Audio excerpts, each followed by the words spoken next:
Hi, today's story comes from the Gospel of John.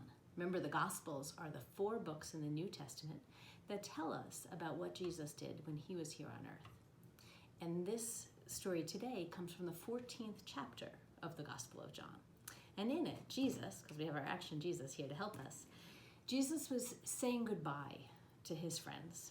This is called, in the fancy words, it's called the farewell discourse. But basically, he was trying to cram a whole lot of teaching in a very short time, and to tell his friends all of the things he thought they needed to know. Some of the words of this are very famous, and you may have heard them. And Jesus starts by saying to his friends, "Do not let your hearts be troubled. Believe in me and believe in God. And I go in my Father's house, there are many rooms, and I go before you to prepare a place for you. And where I go, there you will be also. And you know the way to where I'm going." And when he said that to his friends, Thomas said, "Well, wait, how could we know the way to where you're going? We don't even know where you're going." And Jesus said, "I am the way and the truth and the life." So I think they were probably just as confused as they were before. And Jesus said that you come to the Father through me, and you know the Father. So Philip, I guess he decided that Thomas didn't have to do all the questions. Philip said, "Well, just show us the Father then." And Jesus said, "Well, haven't you been with me all this time? You see the Father because you see me. I am in the Father, and the Father is in me." Can you imagine if one of your friends was saying goodbye in this way? I wonder if they were pretty confused. But some of the things in that story are really helpful to me. They give me some images. So I'm going to build with my Lego as we talk about it, and I hope that you have your Lego ready and you're going to do the same. So one of the things that Jesus talked about was that in his Father's house there were many mansions. And I sometimes think about, if I could have the house that I really wanted, what would it look like? Where would it be? So I would like a house near water. And actually, I'd like it to be near the beach. I really, really like the sand and the beach. And since I'm imagining what I'd like, that's what I'm going to put. And my house right now is lovely, but it's like plain. It's a plain gray color, not too much different from my walls. I wonder what it would be like to live in a house that was full of colors.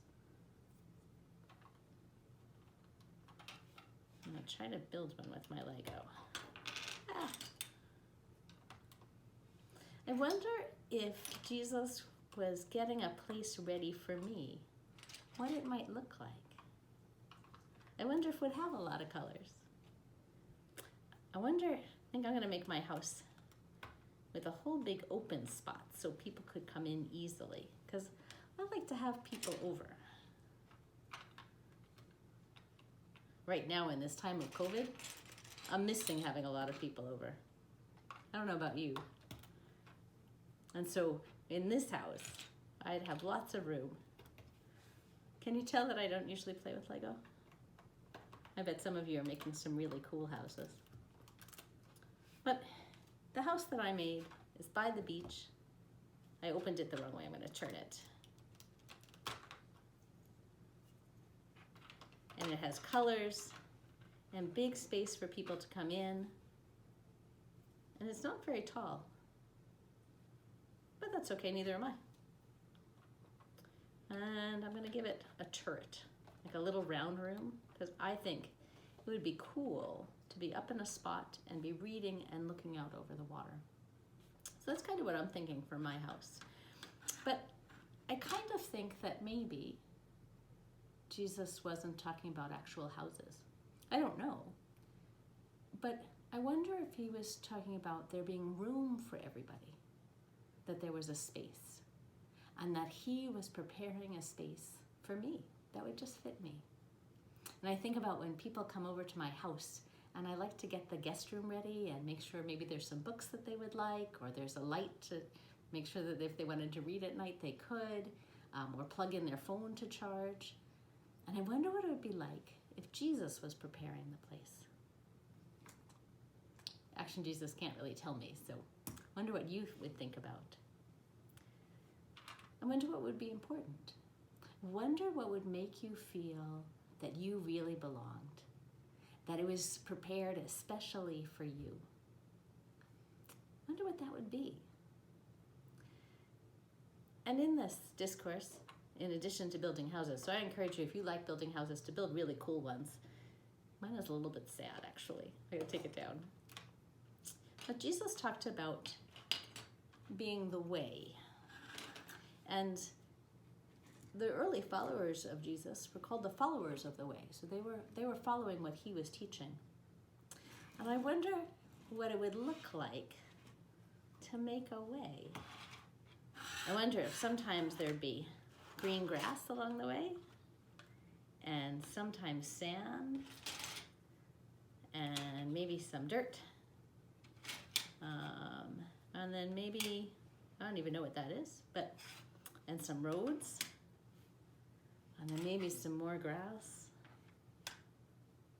I wonder if following Jesus and following the way would take a really long time. I wonder if part of what Jesus was saying when he goes before us is that he makes spaces for us along the way.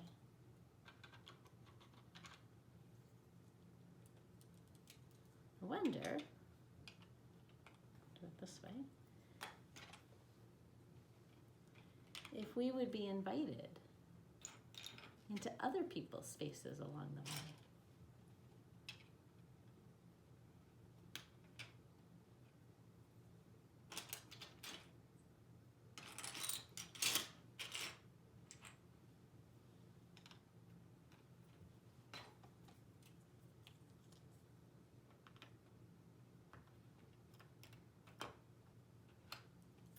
I wonder if we're following Jesus and he's going on the way, which makes a rather cool noise, if there are spaces that he has prepared for us along the way, so that maybe in some of the spaces, this is my curly up chair, do you like it? We could have rest where we could curl up and read. Maybe in some of the spaces there'd be lots of room for lots of people, and we'd be with other people who were trying to follow Jesus. I wonder if some spaces would be full of green things that refresh us and feed us.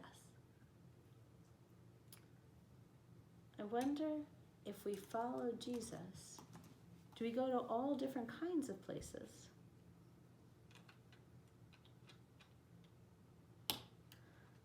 I wonder, when Jesus was telling Philip that people knew the Father because they had seen him, if we're following Jesus and following the way, that sometimes when we stop at these other places, that people could see a little bit of Jesus through us, and we could see a little bit of Jesus through them. I wonder what that means now, when we can't go to too many places, when we can't go to other houses. How does Jesus prepare a spot for us? I wonder how we follow the way when we have to stay far away from each other. I wonder if we're just as confused as Thomas and Philip were. I think a lot of times I'm just as confused as Thomas and Philip. But I remember that Jesus really loved them. And he kept trying to teach them, so I think he keeps trying to teach me. And he was telling them that he would always be with them, and that he made a spot for them ahead of time. So I think that means, for me, that in this time of pandemic, which can be a little scary, that he's already there. That maybe some of the places that he's prepared along the way are friends who might call me up and remind me that, just of silly things and memories, and we could laugh and think about what might happen in the future. Might be that somebody in my house can give me a hug and just make me feel all warm and loved. Might be that there's even new things to learn and new ways to think. It might be just seeing when other people are kind, even when it's hard. I think when Jesus talks about being the way, it's much cooler on this, makes a better noise. And that we're to follow him. I wonder if it means we're supposed to follow the way that he was. That he stayed close to God by taking time to pray and to talk. See his hands even out, he's inviting, that he invited others in and he made spaces for them. He makes spaces for us. I wonder if we're supposed to ask the questions that we have and see if maybe an adult near us might have a way to help us find an answer. Or maybe God just takes our questions and maybe that's enough. I wonder if we are supposed to teach other people and be kind to them and ask God questions and love each other. I wonder if that's what the way is. I think that when I see people loving each other and being kind and thoughtful and sometimes just even asking hard questions or saying hard things but in a loving way, that those are ways that I can see Jesus a little bit and see God. I wonder how you do that. I wonder what kind of a way you would build. I have a feeling that most of you will build things that are much better than what I've done today. So I would love it if you would send them to me. And with this video, however you got it, there would be an email. So if you could send me your pictures, and maybe we'd even share them. And it doesn't have to have your name, it could just have your initials even. I wonder what you'll build. I wonder what you'll make.